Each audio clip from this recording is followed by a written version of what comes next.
नमस्कार दोस्तों, दिव्याखाली अंधार असं का म्हटलेलं आहे? पहा, जळणारा दिवा पहा. आजकाल तर हे जे लाईट येतात हे इलेक्ट्रिकवर, सोलारवर किंवा बॅटरीवर चालणारे उपकरण, यावर चालणारे लाईट, बऱ्याचशा गोष्टी असतात. परंतु मी जे दिव्याखाली अंधार हा जो शब्द वापरलेला आहे, ह्या लाईटाचा नाही, तर तो वातीचा दिवा, जे पुराण्या काळामध्ये, पहिल्याच्या काळामध्ये त्या दिवनालीमध्ये तेल टाकायचं आणि त्याच्यातून कापसाची वात बनवायचं आणि त्याला पेटवायचं. तो दिवा जरी तुम्ही ठेवला तर त्या वातीच्या चारी बाजूनं असा अंधार दिसेल आणि ती वात मात्र जरी त्याच्याजवळ अंधार असला परंतु आजूबाजूला सर्वत्र मात्र तो प्रकाश देत राहतो. तर हे जे ग्रेट महान व्यक्ती झालेले आहेत, जे काही चांगल्या विचाराचे जे लोक असतात, त्यांच्या जीवनाच्या बाबतीत असंच राहतं. मग ज्ञानेश्वर असो, बाबासाहेब असो, महात्मा फुले असो, सावित्रीबाई फुले असो, एकंदरीत एखादा बेवळा असेल, व्यसनी असेल, त्याला कोणी त्रास देत नाही, उलट त्याच्यापासून दूर जातात. परंतु जेवढा चांगला व्यक्ती असेल त्याच्याकडून चांगल्या गोष्टी शिकण्यासाठी येणार नाही, उलट त्याला त्रास द्यायला जाणार. आज 14-15 वर्षापासून हा काम, एकही रुपया घेतला नाही विद्यार्थ्यांकडून.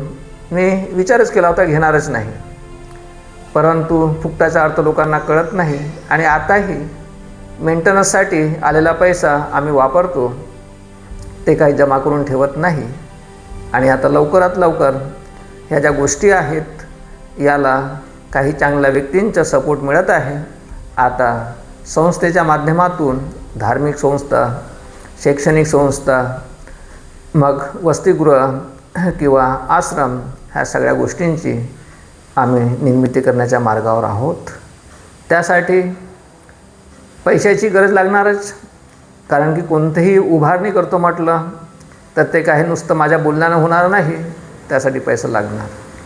आता पैसाही मिळवणार आणि त्या पैशाचा अजून चांगला उपयोग समाजासाठी कसं करणार, ज्या लाखो रुपये या नेत्या लोकांना मानधन मिळून देखील 5 वर्षामध्ये 20-20, 30-30 करोड, मग एकनाथ शिंदे असो, अजित पवार असो की मग कोणताही असो, किती पैसा जमा होऊन जाते.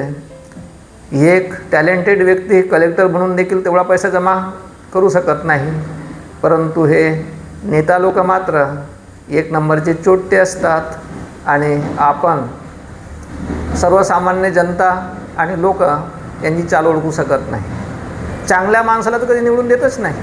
मी म्हणणार की रोहित खेत्रेला किंवा मला निवडून द्या, कोणी देणार, परंतु जे दारू पाण्याच्या पार्ट्या, अन्य गोष्टी तुम्हाला देतील, पैसा तात्पुरता खानापिना देतील, मोठे खुश होऊन जातात हे आणि त्यांना मग बहुमतानं निवडून देतात आणि त्यांच्यामुळेच सगळं गडबड घोटाळा आहे. चांगल्या व्यक्तीला आपण राजसिंहासनावरती शिवाजी महाराज अशा प्रकारचे जर नेता लोक घडले, बाबासाहेबासारखे किंवा अन्य साधू संतासारखे, वामनराव पैसारखे, परंतु चांगले लोक सहसा जात नाही का? त्यांना माहीत असते की हे काय निवडून देणार नाही आहेत.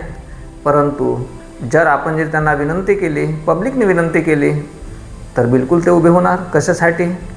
तर तुमच्या भल्यासाठी, कारण की तुमच्या भल्यासाठी ते सगळ्या गोष्टी करायला तयार असतात.